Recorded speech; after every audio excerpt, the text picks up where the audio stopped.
A ver se isto já... Olha, vou espreitar aqui o...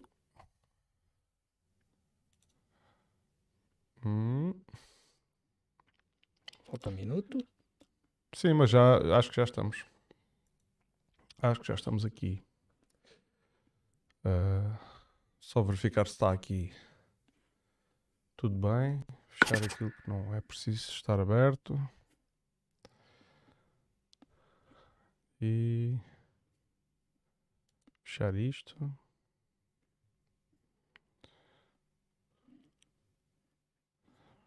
Um, dois. E pronto. E vamos então, vamos dar início.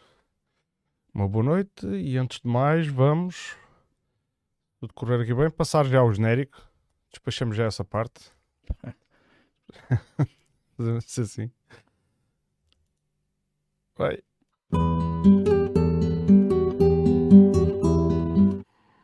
Opa.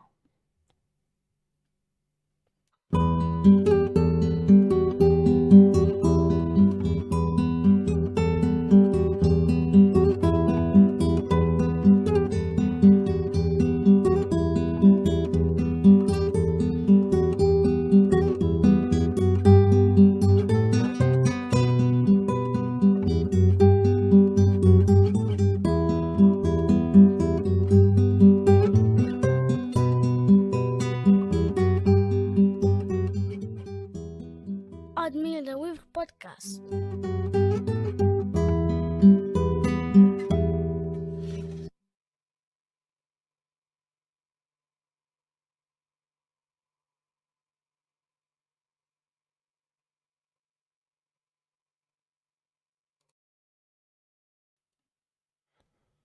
Boa noite.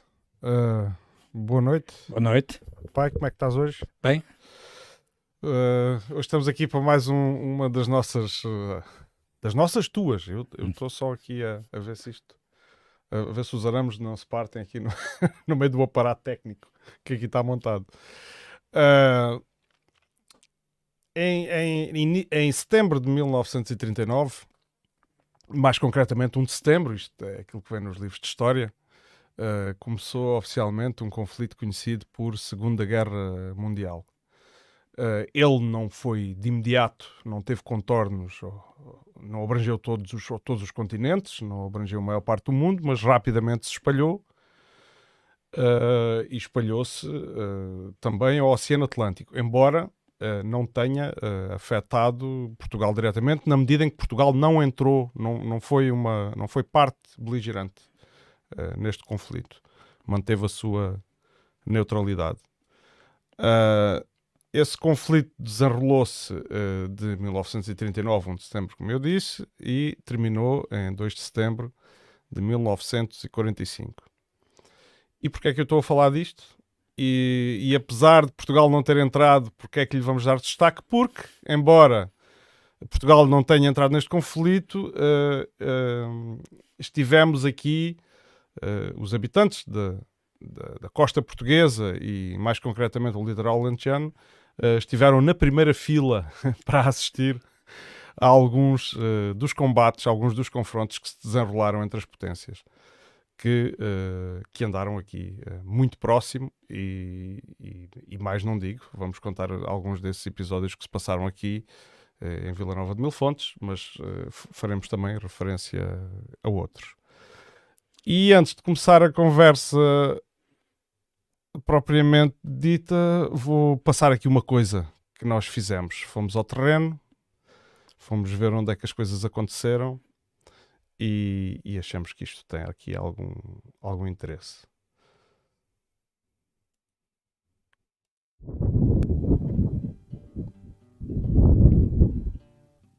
No dia 26 de fevereiro de 1943, um avião inglês saído do sul de Inglaterra, da Cornualha, e dirigindo-se a Gibraltar, passava aqui junto à costa portuguesa e aqui junto à costa de Odmira, quando teve uma avaria nos motores, um problema de pressão de óleo.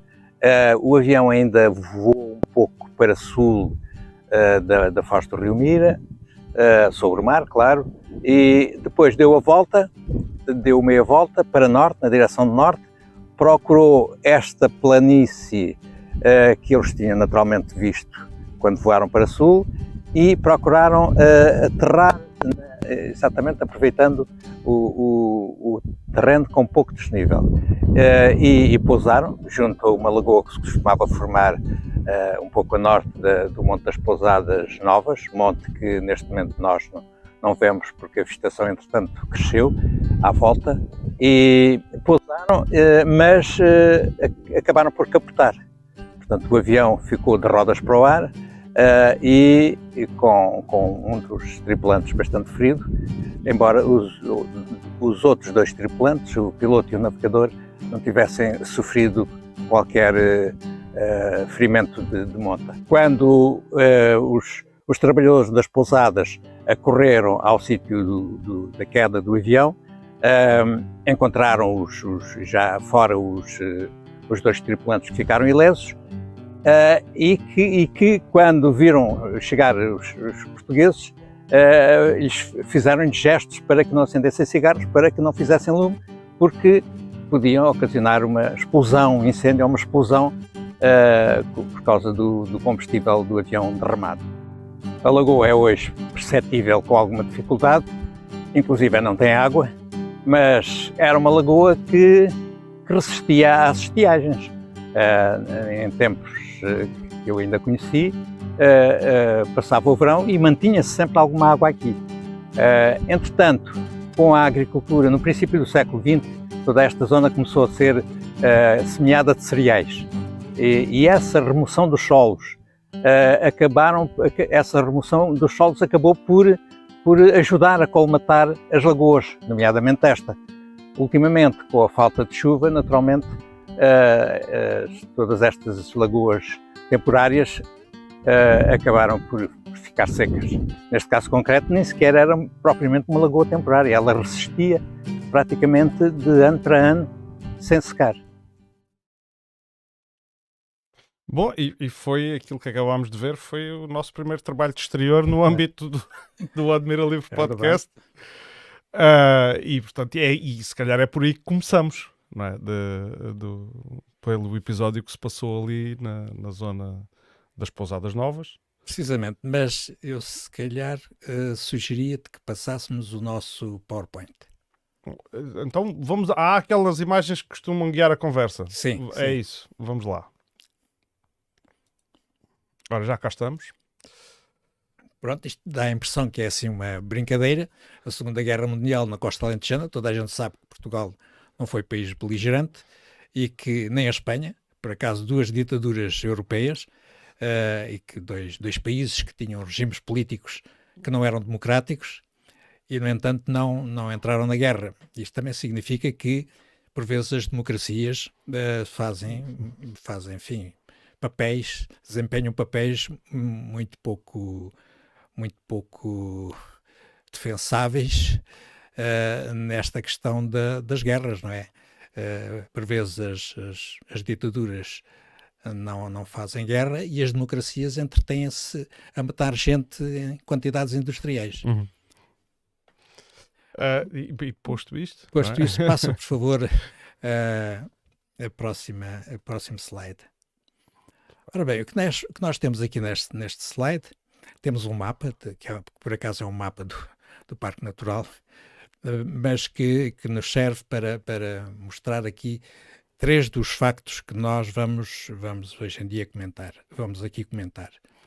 Temos um caso de um acidente, uma aterragem de emergência de um avião inglês em 26 de fevereiro de 1943, nas Pousadas Novas, que é um sítio a cerca de 2 km a norte de Vila Nova de Mil Fontes. E que foi portanto, esse é o episódio que vimos relatado naquela pequena peça que nós fizemos. Precisamente.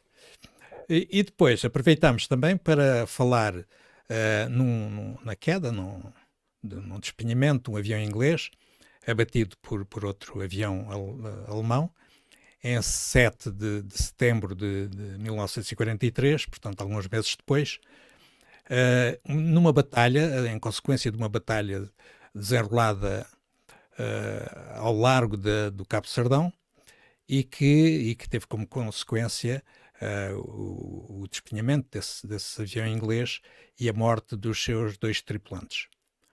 Foi em 7 de setembro de 1943. Finalmente, vamos falar, assim muito rapidamente, na queda de um aparelho alemão, abatido também por ingleses, e que aconteceu já na costa algarvia, já na costa de Algesur, num sítio que é a Ponta da Atalaia. Portanto, todos estes acontecimentos desenrolaram-se muito próximo da costa.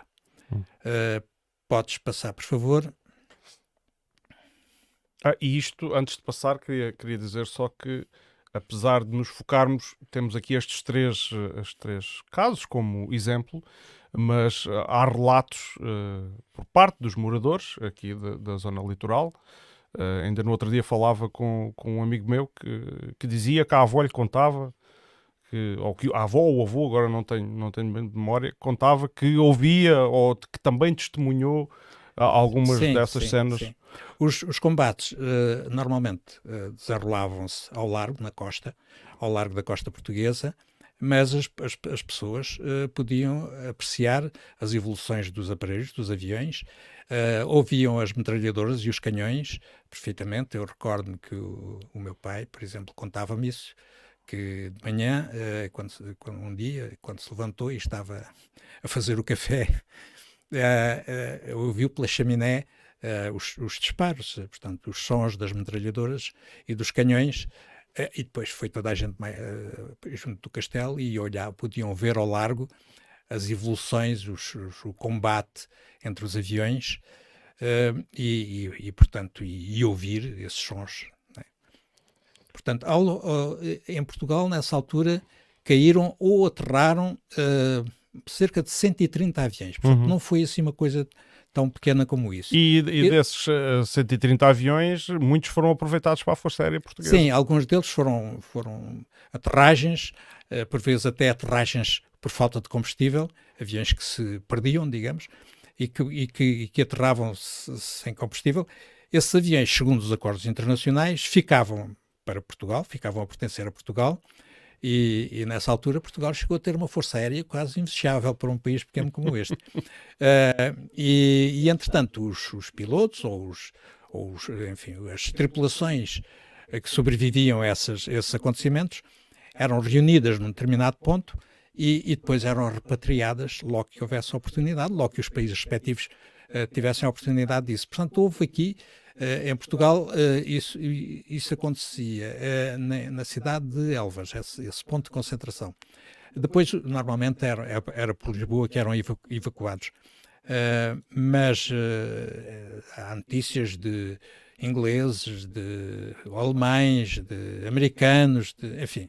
Portanto, toda essa gente que nessa altura andava na guerra, nestes confrontos bélicos. Há um jornal que é o Anglo-Portuguese News, que é um jornal de língua inglesa que se publica em Lisboa, no Estoril, e que se interessou por estes casos, e concretamente por o caso aqui do avião que aterrou de emergência em Mil Fontes, e que fez algumas reportagens sobre o assunto mais tarde, naturalmente. E esta é uma dessas reportagens, em 1983, é um número de 24 de fevereiro de 1983, portanto, em que eles inclusive entrevistam 2 dos tripulantes do avião inglês. Eu vou então passar, portanto, esse avião inglês, podemos dar aqui alguns detalhes de que tipo de aparelho é que se tratava. Era Este avião era um bimotor, um Bristol Blenheim Beasley, e que um BB-101 Bristol Blenheim, sim. Ou Blenheim Beasley. Sim, Beasley, porque havia várias versões. Este era o Beasley, mas era um avião versátil que, portanto, que podia desempenhar uma série de... Sim, era um bimotor, mas era bem armado, com metralhadoras e não sei se, não me recordo agora, se com algum canhão, Mas, portanto, estes aparelhos, mesmo aparelhos que não eram propriamente caças, eram sempre bem armados. E este avião vinha de Inglaterra, de um aeródromo na Cornualha. A Cornualha, que é aquele bico ali no sul de Inglaterra. É, isso mesmo. E que se dirigia, esse avião dirigia-se a Gibraltar. Como eu, aliás, disse, suponho eu, lá no vídeo. No vídeo. E dirigia-se para reforçar as esquadrilhas de aviões ingleses naquele ponto, para, naturalmente, intervirem na guerra, ou na guerra do Mediterrâneo, ou mesmo para, muitas vezes, protegerem os comboios atlânticos do Atlântico, os comboios de navios de carga ingleses que percorriam a costa ibérica. Ingleses e americanos. Sim, mas aqui neste caso muitas vezes ingleses que se dirigiam ao Mediterrâneo. Este caso concreto, portanto, o avião partiu de um aeroporto, de um aeródromo na Cornualha, passou ao largo do Golfo da Biscaia, um ponto perigoso, porque os alemães tinham aviões próximos, tinham em Bordeus, havia por ali umas bases alemãs. Nessa altura a Alemanha dominava, portanto, ocupava a França. E havia patrulhas frequentes de aviões alemães no Golfo da Biscaia. No entanto, o avião, o Bristol Blenheim, não teve aí encontros enfim, adversos. Continuou a viagem, passou ao largo do Cabo Finisterre, portanto, na Galiza. Depois passou em frente da foz do Rio Tejo, claro, tudo isto fora das águas territoriais portuguesas, porque havia um simulacro de respeito do espaço aéreo português. Fora do espaço aéreo português. Fora do espaço aéreo português. Nas águas não seria tanto. Sim, pois fora do espaço aéreo português, eu estava-me a referir-me às águas porque, de facto, muitas vezes esses aparelhos protegiam os navios. Mas pronto, fora do espaço aéreo português. Quando chegou mais ou menos aqui às proximidades da costa alentejana, da costa de Odmira, eles tiveram uma avaria no motor, como eu expliquei antes, e acabaram por ter que aterrar. Aterraram junto às Pousadas Novas, numa planície que há ali. Há uma versão que corre na população, ainda outro dia falando com o Joaquim Parrinha, ele me dizia isso, de que eles levariam a bordo um mapa, a tripulação, levaria a bordo um mapa que indicava existir aqui um aeródromo. Em resultado de antigas utilizações deste campo, que era o campo dos Coitos, um pouco mais a sul, por aviões portugueses, nomeadamente na altura da viagem aérea Portugal-Macau, e mesmo depois disso, por vezes aterravam ali. Mas eu falei com um dos tripulantes e ele disse-me que não levavam a bordo nenhum mapa que os informasse de que havia ali um aeródromo. Portanto, tu tiveste ainda a hipótese de conversar com um dos sobreviventes. Aliás, eles sobreviveram os três, não é? Sobreviveram os três, foi exatamente. Outra coisa que também é que aqui correu também a versão de que o piloto, quando se fez a aterragem, verificou logo a seguir que estava próximo a uma lagoa e que travou de forma como dizes no vídeo, fazes referência a isso. De forma muito rude, muito forte, e o avião capotou. Não, parece que o que aconteceu é que, de facto, surgiu... O terreno não era totalmente plano. Totalmente plano. E, portanto, o avião capotou por causa disso. Entretanto, as pessoas...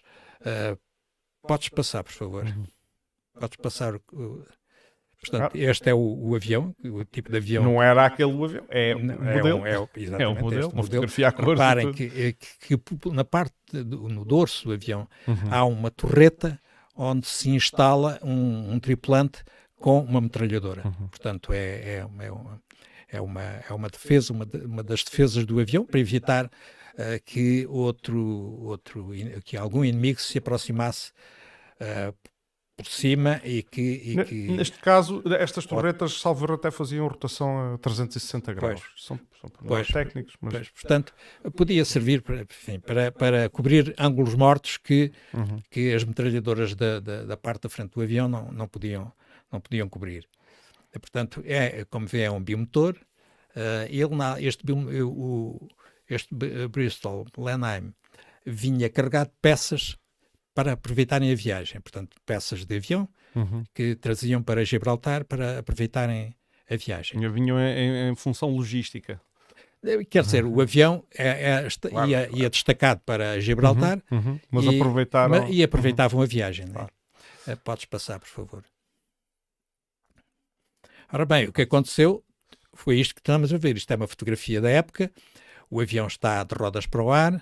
Na altura, quando os dois tripulantes ficaram ilesos, ou praticamente ilesos, pequenos ferimentos, muito ligeiros, quando saíram, tentaram imediatamente safar o seu companheiro, que estava na torreta e que recebeu o impacto diretamente.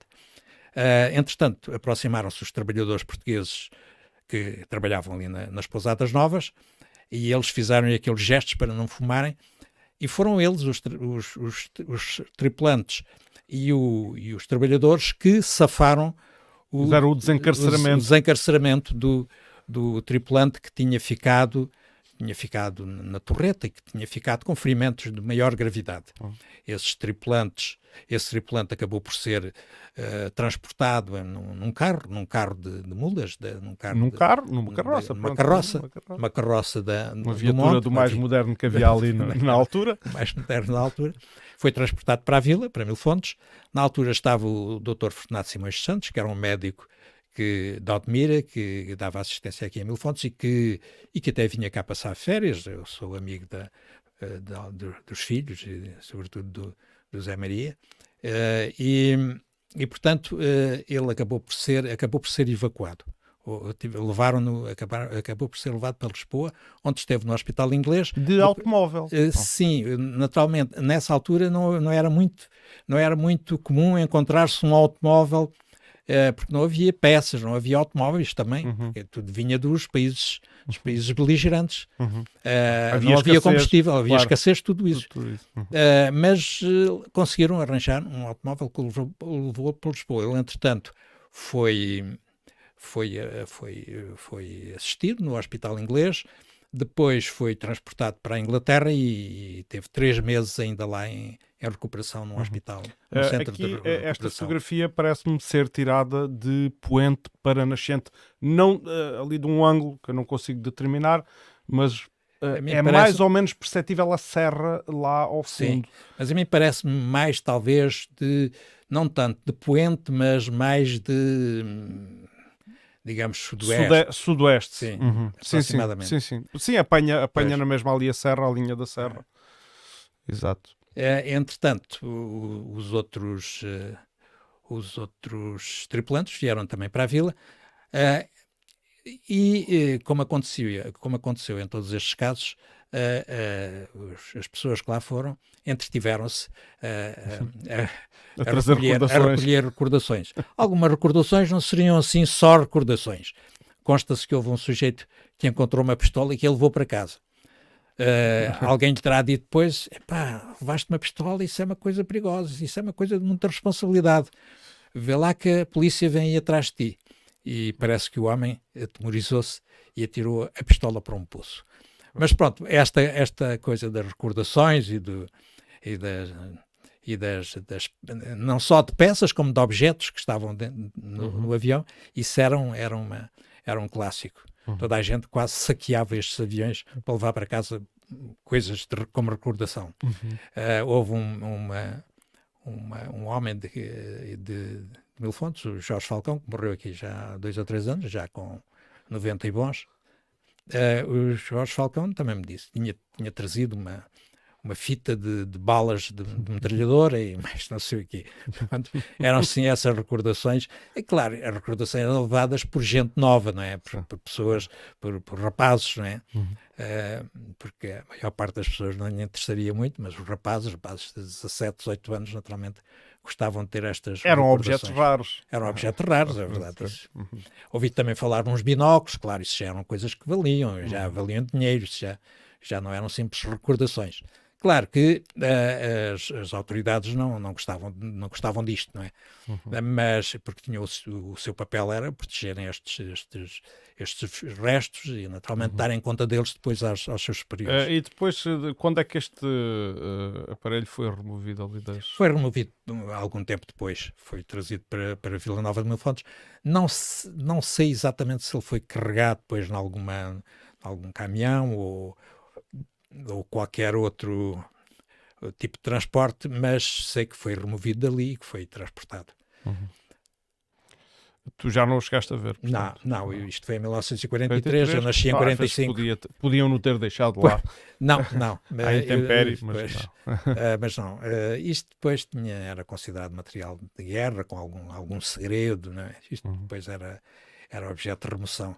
Embora antes de serem removidos estes objetos, estes aviões, enfim, eram, como disse, sujeitos a um pormenorizado saque para os habitantes locais. Ora, podes passar. Esta fotografia mostra exatamente o monte das pousadas novas. À esquerda, uma fotografia mais antiga, não do tempo em que o aparelho foi abatido, em que o aparelho fez a aterragem, mas um pouco depois. E depois, à direita, temos uma fotografia já não direi atual, porque neste momento ainda está pior, das pousadas novas, já abandonadas, já não servindo de qualquer função agrícola. Portanto, são duas fotografias que podem mostrar o antes e o depois na altura, com certeza que se via o sítio onde o avião aterrou. Eram visíveis as pousadas e claro. E o sítio é muito próximo, sim. das pousadas, são escassos minutos. Pois, sim. Podes passar. Bem, o que acontece também é que os tripulantes, aqueles que ficaram, eles acabaram por ficar a dormir no posto da Guarda Fiscal, que era, na altura, a única instalação policial que existia em Mil Fontes. O posto da Guarda Fiscal, que tinha mais funções aduaneiras do que propriamente de policiamento. Mas era o edifício que estava disponível e, portanto, eles acabaram por dormir lá. Eles até dizem que dormiram na cela, mas que não estavam confinados à cela.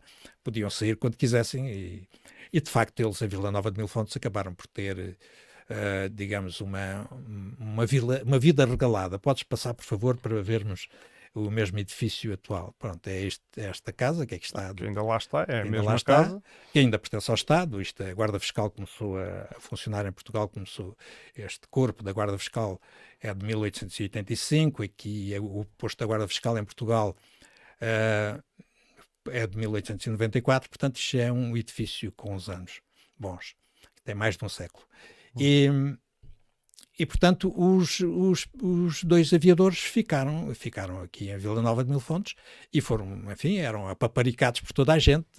Eram dois rapazes novos, as raparigas também que queriam namoriscar com eles, enfim, todas aquelas coisas de repente, numa pequena terra onde nada se passava, caírem do céu dois rapazes novos, ingleses, e portanto, criou assim alguma agitação. Houve até um jantar com eles em casa de umas pessoas importantes da família Falcão, aqui em Mil Fontes, em que depois houve guitarradas e dois dos portugueses tinham guitarras, um dos ingleses, o Harold Hall, era um bom cantor e, portanto, quando eu encontrei o Harold Hall, ele recordava ainda esses bons tempos das cantorias e das guitarradas. Acabaram por fazer aqui, tiveram aqui uma pausa dos seus afazeres sim, na sim, guerra. ficaram com uma grata recordação. Era um sítio pobre, é verdade, mas era um sítio calmo, onde não havia guerra, enfim, ouviam-se os ecos de guerra por vezes ao largo, mas não era propriamente... Não afetava a vida das não pessoas. afetava a vida das pessoas. Diretamente. Não é? Mas havia assim um pequeno sobressalto, Uhum. mas nada de especial, ninguém era avisado naquele combate, embora pudesse haver algum perigo, mas depois logo falaremos disso. Ora bem, os dois rapazes... E esta fotografia é tirada aqui em Milfontes. É tirada ali perto do castelo, no passeio, também dito Barbacã, e são os sargentos Rupert Skip Walters e Harold L. Hall.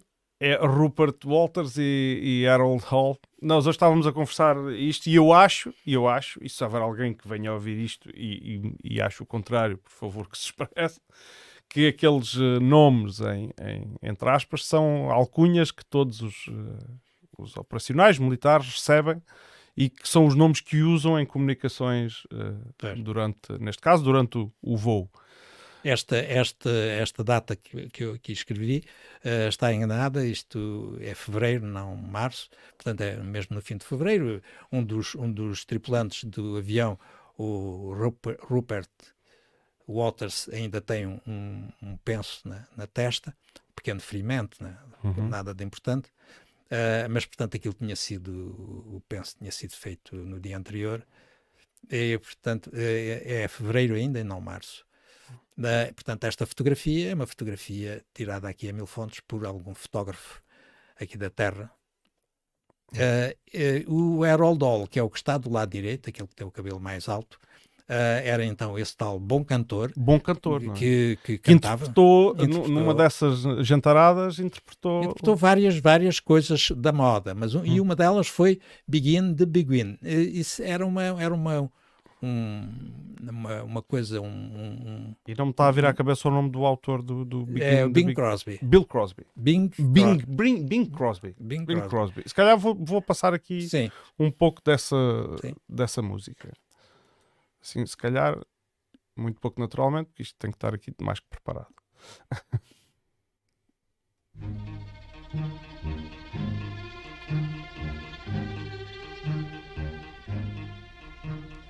When they begin the begin,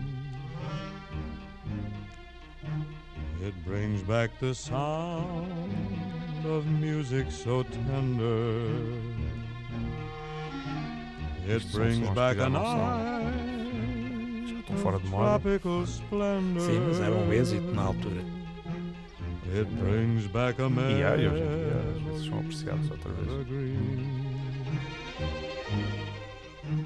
I'm with you once more under the stars. Podíamos estar aqui a ouvir o resto da música, mas depois só And down by the shore. Era um êxito na altura. E o Harold Hall ainda... O Harold Hall, portanto, na fotografia é o que está à esquerda. É o que está à esquerda do seu camarada, na fotografia à direita. Portanto. Exatamente. É aquele que tem assim o cabelo mais levantado. Tem o ar mais jovem. E ele, ainda que já com 87 anos, a última vez que eu o vi, ainda cantava. E cantava ainda com uma boa voz. É uma voz límpida, portanto não se diria que tinha 87 anos. Portanto, esta fotografia foi uma das recordações que ficaram em Vila Nova de Milfontes da passagem destes jovens aviadores. Ora bem, o Harold Hall esteve aqui em Milfontes 2 vezes, pelo menos. Eu, por acaso, estive com ele, foi-me apresentado por Zé Sequeira, que era carteiro em Milfontes, e que numa das vindas do Harold Hall aqui a Milfontes, tomou conhecimento com ele, com o Zé Sequeira. Então, na última vez, foi provavelmente em maio de 2010, esta data... Eu vou só retroceder para se comparar... as feições, porque é perfeitamente perceptível. Pois. Ele é a mesma pessoa. Inclusive ainda tem o cabelo todo. Pois, eu é que já não tenho o cabelo todo, mas já nesta altura. Mas mas terá sido por 2010, não posso garantir, mas ele na altura tinha 87 anos, ainda, como disse, ainda cantou o êxito de Bing Crosby, enfim, e falámos muito sobre naturalmente sobre esse acontecimento. E isto foi lá, vocês foram lá? Fomos ao sítio e isto foi... A fotografia foi feita pelo Zé Sequeira, salvo erro, uma máquina dele, se não foi a minha, não sei. E tirámos mais algumas fotografias, mas eu só encontrei esta. Portanto, ele tinha aqui 87 anos, provavelmente já não vive. Ele na altura vivia, tinha-se mudado para a Austrália e viveu pelo menos muitos anos na Austrália. E depois veio cá e repetiu a vinda cá. Houve uma altura em que a televisão, quando ele esteve cá em 2003 ou coisa do género, a televisão, salvo erro, a SIC, fez um programa sobre estes aviadores e ele esteve cá. E, portanto, deu uma entrevista e, enfim, estivemos no sítio, mais uma vez, mas ele era, nessa altura, alguns anos mais novo do que é aqui. Aqui, como disse, tinha 87 anos e, portanto, era um homem que estava mesmo próximo já do fim da sua existência, que já naturalmente já ocorreu. Nunca mais soube nada dele, e o próprio Zé Sequeira também já morreu, e, portanto, daqui a pouco falto eu. Ainda tens mais uns aninhos. Porque tens podcasts para fazer e não podes faltar. Portanto, esta viagem foi de facto aquela que, ou melhor, este acontecimento foi de facto aquele que deixou memória em Vila Nova de Mil Fontes. Os outros decorreram um pouco mais longe, mas esta deixou muita memória, até porque estes 3 jovens sobreviveram, deixaram lembrança aqui. Eles confraternizaram com as pessoas da vila e, portanto, ficaram com saudades disto, que voltaram cá mais do que uma vez, e, portanto, houve uma ligação que se tornou, que foi forte entre estes homens, que eram na altura uns jovens, de 20 e poucos anos, e uma ligação forte com esta terra e das pessoas da terra com ele. Claro, quando ele cá voltou, a maior parte das pessoas não se lembrava dele, não é? Mesmo as pessoas que eram ainda vivas, como era o caso do Jorge Falcão, que naturalmente não se lembrava exatamente dele, porque o Jorge Falcão, quando ele cá veio a primeira vez, tinha já 90 anos e que o Harold Dahl teria talvez uns 80, e portanto tinham-se passado muitos anos depois disso. E para alguém que não é familiarizado com as pessoas aqui da Terra, quem é Jorge Falcão? Porque Jorge Falcão era da família Falcão. Ele vivia ali naquelas instalações do armazém, próximo do cais, próximo onde é o cais da Fateixa, perdão, o restaurante da Fateixa. Portanto, era um senhor que viveu ali durante muitos anos. Era de uma família importante e foi na casa dele, não ali no armazém, mas numa casa que está na rua exatamente dos aviadores, curiosamente, mas não tem a ver com estes aviadores, e que de facto se lembrava bem disso, até porque tinha levado recordações, enfim. Ele, inclusive, tinha visto passar o avião e pensou que fosse um avião de alguém conhecido, porque ele era da família do tal aviador Brito Paes. Portanto, ele era Jorge Brito Paes Falcão. Portanto, era da mesma família. E pensou que fosse alguma dessas pessoas. Então saltou para cima de uma égua que ele tinha e foi a galope lá ao sítio. Quando lá chegou, viu que não eram exatamente as pessoas e ficou um pouco até receoso. Pensei que são estes sujeitos que vêm aqui, mas eles sorriram imediatamente, sorriram logo para as pessoas que estavam a chegar e foram todos simpáticos e toda a gente ficou imediatamente solidária com eles e ajudaram-nos, portanto, no desencarceramento do seu camarada. Pronto, podes passar, por favor. Portanto, outras ocorrências. Claro. Esta foi aquela que deu mais... que teve mais impacto em Vila Nova de Mil Fontes. E foi aquela que foi sugerida E, aliás, é aquela que eu conheço melhor, porque, enfim, não era ainda nascido na altura, nasci 2 anos e pouco depois, mas conheci muita gente que viu o acontecimento e conheci um dos tripulantes. Sim. Ora bem, outro acontecimento que foi no mesmo ano, um pouco depois, perto da Longueira, houve um combate aéreo.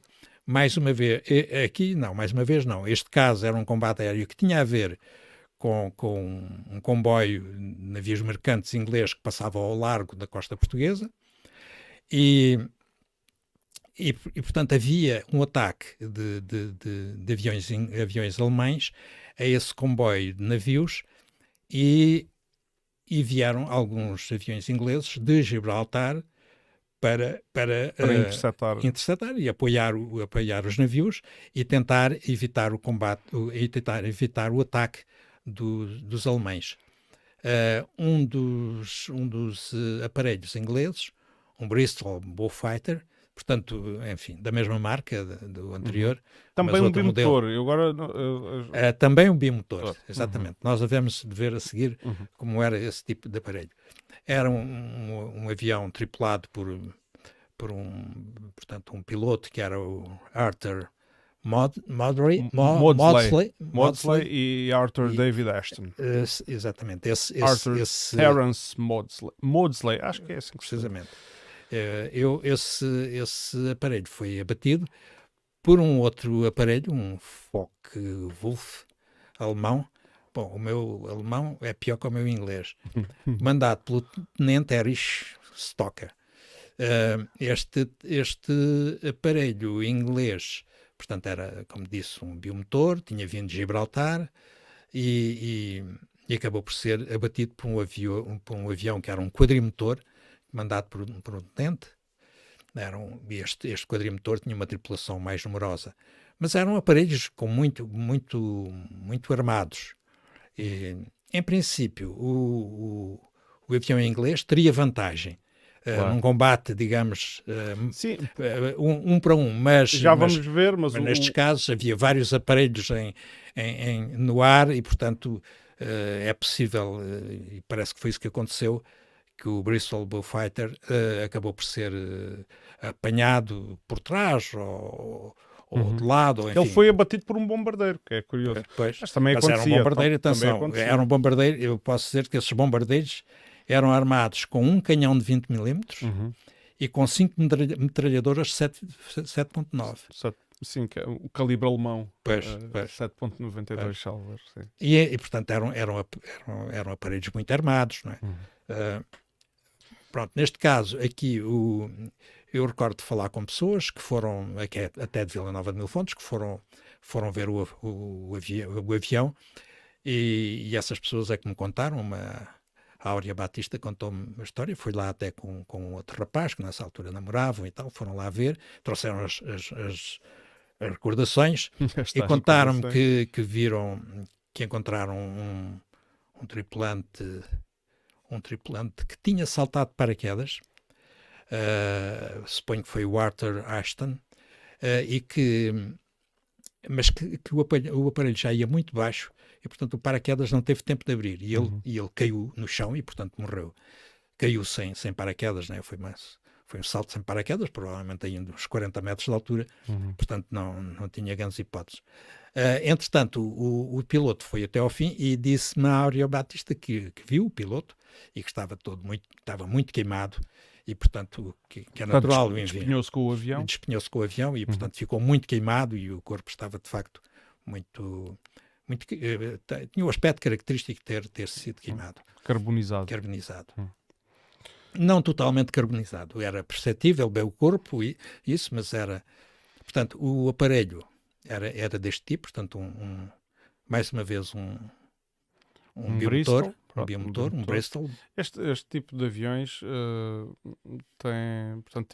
tinham várias funções. Eles conseguiam também desempenhar função de bombardeiros ligeiros, mas isso quase todos os aviões poderiam desempenhar essa função naquela altura, mas estes aqui tinham a particularidade, estes bimotores tinham uma autonomia maior E, portanto, e ainda hoje conversávamos sobre isso, porque é que não se avistavam aqui os famosos aviões da Segunda Guerra Mundial, os famosos caças, os Spitfires, os Messerschmitt, e porque é que são estes aviões, e chegámos à conclusão que poderá ser por isso, por estes terem maiores autonomia e, portanto, desempenharem missões mais longínquas e mais demoradas. Não sei se queres que eu... Passa? Sim. Ora bem, vamos agora, falamos num caso que não se passou aqui no litoral alentejano, na costa de Odmira, mas passou-se um pouco mais a sul, num sítio chamado Ponta da Atalaia, perto de Algesur. Portanto, na costa, na região, naquela zona, a costa é assim muito alta, muito, com falésias bastante altas, e houve mais uma vez um combate de aviões, os ingleses a proteger o comboio de navios mercantes e os alemães a tentarem afundar esses navios. Naturalmente, os aviões alemães tinham vindo de Bordeaux ou de um dos aeródromos ali próximos e, portanto, era relativamente fácil chegarem aqui com alguma rapidez. Este avião, um Fokker Wolf 200C4 Condor, eram conhecidos por Condor, tinha uma tripulação relativamente numerosa, era um quadrimotor, não é? Fortemente armado, eu há bocadinho referi, tinha 5 metralhadores e mais um canhão. Isso justifica a tripulação que exatamente. ia a bordo. E portanto,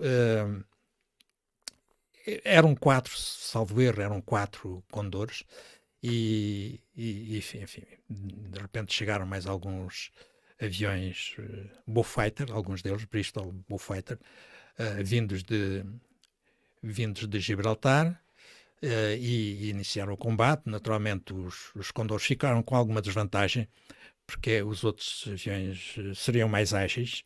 Não sei se não estariam em superioridade numérica, mas mais ágeis eram, e o aparelho do alemão acabou por ser atingido, começou por ser atingido uma asa, começou a arder imediatamente e despenhou-se na falésia, isto é, já em terra, mas junto à falésia. Os tripulantes morreram todos, eram 7. Há um estudioso, um investigador alemão que trabalhou em Portugal, não sei se ainda trabalha. Ele chama-se, podes passar adiante, mais adiante, para eu ver o nome dele, que agora não me recordo. Passa outro, por favor. Ele chama-se Eberhard Axel Wilhelm. Podes voltar atrás. Este é o avião abatido. Pois, mas volta ainda atrás, por favor. E ele procurou-se entrar em contacto com as famílias, e com as famílias destes tripulantes, e conseguiu fazer um trabalho de investigação policial e obteve o contacto de famílias, pelo menos de parte destes tripulantes, desta tripulação. Contactou com eles, etc. E fez 3 interessantes artigos numa revista que saiu durante alguns anos em Algesur, entre 1988, 89 e 1993 ou 4, e publicou ali 3 artigos interessantes. O avião inglês, aliás, era um avião inglês, mas era pilotado por um sargento da Força Aérea Canadiana. Portanto, entre os ingleses estavam muitos canadianos, franceses e outros. Portanto, isto foi em 43. Em 43, os Estados Unidos e o Canadá já tinham entrado na guerra e estava... Pois, a guerra nesta altura já estava a correr mal para os alemães. Estava a correr mal para os alemães e sim, nesta altura já era uma guerra mundial, já afetava todos os continentes. Eu vou então passar aqui isto. Portanto, este é o tal avião quadrimotor que nós falámos, alemão. Claro, não era este aparelho. Isto é uma fotografia apanhada na internet, mas podemos ver assim, como um aparelho relativamente grande. Este concretamente era um aparelho que tinha começado por ser um avião civil. Depois foi adaptado a avião militar. Naturalmente, na altura houve uma série de soluções deste tipo, porque eram aviões que tinham um bom alcance, quando as forças aéreas respectivas precisaram de aviões com longo alcance, muitas vezes estes aparelhos davam jeito, armavam-nos, bem armados, e podiam servir de caças-bombardeiros. Naturalmente, não teriam grandes hipóteses com caças ligeiros, como era o caso... Sim, monomotores, monolugar, que são muito mais ágeis. Muito mais ágeis, como era o caso do Spitfire e outros. Mas com outros aparelhos também assim que tinham longo alcance, muitas vezes tinham sucesso, como foi o caso que vimos com o avião inglês que se despenhou próximo da Longueira, por ali. Não sei exatamente dizer qual é o sítio. Ora bem, portanto, isto que nós temos estado aqui a dizer, naturalmente, é uma coisa que já teve a curiosidade, já suscitou a curiosidade de muitos investigadores. Alguns deles já publicaram livros. Há um livro de Carlos Guerreiro, que é A Terra em Portugal, publicado em 2008. É um livro que fala em muitos casos. Ele fez um autêntico levantamento dos aparelhos que aterraram ou se despenharam em Portugal e concluiu que eram cerca de 130 e portanto é um trabalho interessante, em que ele inclusive também utiliza fontes orais de pessoas que assistiram e que viram, e que no caso, por exemplo, logo a seguir, José Augusto Rodrigues, a Batalha de Algesur, 4ª edição 2018, também há muita informação sobre, concretamente, esta batalha em Algesur. E aqui, neste caso, foi uma coisa curiosa, porque a tripulação, os 7 elementos da tripulação do avião alemão estão sepultados no cemitério de Algesur. Foram logo lá sepultados. Na altura, houve uma série de pessoas ali de Algesur que se interessaram no processo e recolheram os corpos, trouxeram-nos para Algesur, enfim, fizeram os caixões, etc.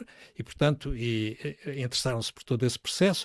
Na altura do funeral, no dia do funeral, veio o embaixador alemão e uma série de oficiais que faziam parte de ardidos militares e, portanto, oficiais da própria embaixada, pessoal militar da embaixada, e foi uma coisa com muito impacto ali na vila. Claro que os órgãos de comunicação portugueses não falaram nisso, porque nessa altura havia naturalmente a censura e estas coisas não eram faladas. Mas, portanto, foi uma coisa que a própria embaixada alemã deu muito valor. E, inclusive, algumas das pessoas ali de Algesur que intervieram neste processo do funeral, etc., foram louvadas por o próprio Hitler, que enviou enfim, um agradecimento, um louvor assinado pelo seu próprio punho, e também condecorou essas pessoas com algumas condecorações alemãs na época. Portanto, foi uma coisa que teve algum impacto ali. E neste momento as campas dos aviadores estão cuidadas e, portanto, quem for ao cemitério de Algesur pode encontrá-las. Há bocadinho falei também noutra pessoa, noutro estudioso que tratou também deste acontecimento em Algesur, que era um linguista alemão que tem obra publicada em português, sobre viagens, etc. Portanto, foi um homem que também fez um trabalho interessante sobre este caso. E creio que chegamos assim ao fim. Bom, eu apenas queria dizer o seguinte: o que é que isto significou para a população local? Claro, para a guerra, isto foram acontecimentos periféricos, claro, sem importância. Isto aconteceu na costa portuguesa, porque a costa portuguesa é uma costa que fica muito próxima ficava muito próximo dos percursos dos navios que faziam dessas carreiras de navegação que se realizavam aqui dessas rotas de navegação que havia aqui ao largo da costa. E, portanto, havendo navios a passar aqui, navios que faziam o transporte entre a Inglaterra enfim, o Gibraltar ou outros locais do mar Mediterrâneo, naturalmente havia ataques. Portanto, isso é uma coisa natural. Mas o que há aqui a ver é que a aviação tinha-se tornado uma arma muito importante. Ela já tinha sido importante na Primeira Guerra Mundial, mas estava no início. Agora, na Segunda Guerra, tinha-se desenvolvido e, portanto, a aviação passa a ser uma forma de matar gente muito eficaz. E portanto, a aviação é aquilo é a arma que nos aparece aqui. E era nas batalhas navais, a aviação, nas principais batalhas navais da Segunda Guerra Mundial, a aviação é que decidiu Sim. a batalha. Aqui as pessoas olhavam para estes factos, de repente aparecerem aviões a combaterem-se. Eles também viam aviões a cair no mar, as pessoas da costa viam isso. E havia aviões que caíam em terra. Inclusive, eu tinha um vizinho que me contou que um dia um desses aviões, passando já em cima da costa, ele deu uma rajada de metralhadora e ele recorda-se ter ouvido as canas de um valado próximo a serem cortadas por essa rajada. Portanto, eu não sei o que é que aconteceu, nem ele sabia, mas este tipo de coisas podiam acontecer, e podiam acontecer alguns danos colaterais, não é? Mas que não foi o caso. Mas, portanto, havia um risco, embora relativo, mínimo, digamos, claro. para as populações locais, que ficaram sempre com uma memória destes factos. Outro facto ainda, pode dizer-se então, e o cumprimento das leis do espaço aéreo. Bom, isso, nessa altura, naturalmente, em princípio, estes aviões e estes navios cumpriam. Mas logo começavam as batalhas, naturalmente tudo isso era esquecido. Como as batalhas ficavam aqui muito próximo como as batalhas se davam aqui muito próximo da costa, naturalmente daí a pouco estavam a combater ou a cair. Claro. Muitas vezes, quando eles procuravam fugir, fugiam para território neutral, Claro. E muitas vezes era entre território neutral que caíam, e muitas vezes também morriam, não é? Muito bem. E foi mais um episódio de história. Resolvemos dedicar este bocadinho à Segunda Guerra Mundial, como disse logo no início, embora Portugal não tenha sido país que tenha participado, país beligerante, assistiram-se aqui a estes episódios, e isto tem, sobretudo, não é que isto tenha tido qualquer importância no desenrolar do conflito, mas tem sobretudo importância aqui para as populações que viveram isto, claro, e faz parte da história, faz parte da história local. Sim. Episódios secundários da Segunda Guerra Mundial, mas que aqui localmente tiveram houve um certo rebuliço, um certo alvoroço, claro. Quando se começaram a ver aviões a combater-se uns aos outros, a caírem, e enfim, e portanto, e até em alguns casos potenciais situações de risco. Há até alguns pescadores, há uma traineira de ensinos, salvo erro, em que o avião vinha tão rente à água que eles se atiraram para cima do convés, supondo que ele podia bater no barco. De facto, ele passou a arrasar e, portanto, havia um risco mínimo, mas evidentemente era mínimo, não é? Aliás, Portugal não entrou nesta guerra, até porque isto não era guerra para Portugal, convenhamos. Isto era uma guerra moderna, Portugal não tinha capacidade. Já na Primeira Guerra Mundial se viu que Portugal não era país para uma guerra de países modernos, não tinha estrutura, não tinha exército capaz, não tinha nada disso. Portanto, isto era uma guerra. Naturalmente, o Salazar não quis entrar nesta guerra em que só teríamos a perder, não é? Claro. O Salazar tentou jogar. Nós tivemos uma posição de neutralidade, mas uma neutralidade que por vezes tinha assim as suas nuances. Claro. A partir de certa altura, por exemplo, já em 1944 foi cedida foi cedido aos aliados, uma base nos Açores. Na sequência do quê? Na sequência, e aí houve uma mobilização de soldados portugueses para os Açores. Aí houve. Porque o presidente americano, Roosevelt, assim, numa arrogância própria destes países poderosos, disse que se Portugal queria, se não quisesse, eles vinham e ocupavam. Claro. E então, nessa altura, Salazar mandou tropas para os Açores. É evidente que não seriam para combater, mas seriam para afirmar nós tomamos conta. Ou para afirmar que aquilo era um território português. Claro. Naturalmente não tinham a mínima possibilidade de defender aquilo se os americanos quisessem atacar, os aliados no geral. Mas, de facto, aquela arrogância de Roosevelt, própria destes tipos que mandam no mundo, que era assim e continua a ser, e portanto, perante essa arrogância, Salazar mandou para lá alguma tropa. Eu ainda conheci algumas pessoas que foram passar a tropa aos Açores, mas pronto, ficaram lá uns meses, ou um ano, ou coisa assim, e depois voltaram sem qualquer ação, claro. Muito bem. E estamos a chegar ao fim da emissão, agora sim, e este ano, esta é, no total, entre outras, as variadas emissões que por aqui acontecem no Admiro Livre Podcast, esta é a 56ª de 2022. Assim fomos informados por as plataformas que usamos, eles vão-nos dando conta da estatística. Agradecer a quem vê, a quem ouve, agora ou no futuro, e é isso. Vão partilhando, vão comentando. É o único contributo que o Admira Livre Podcast pede.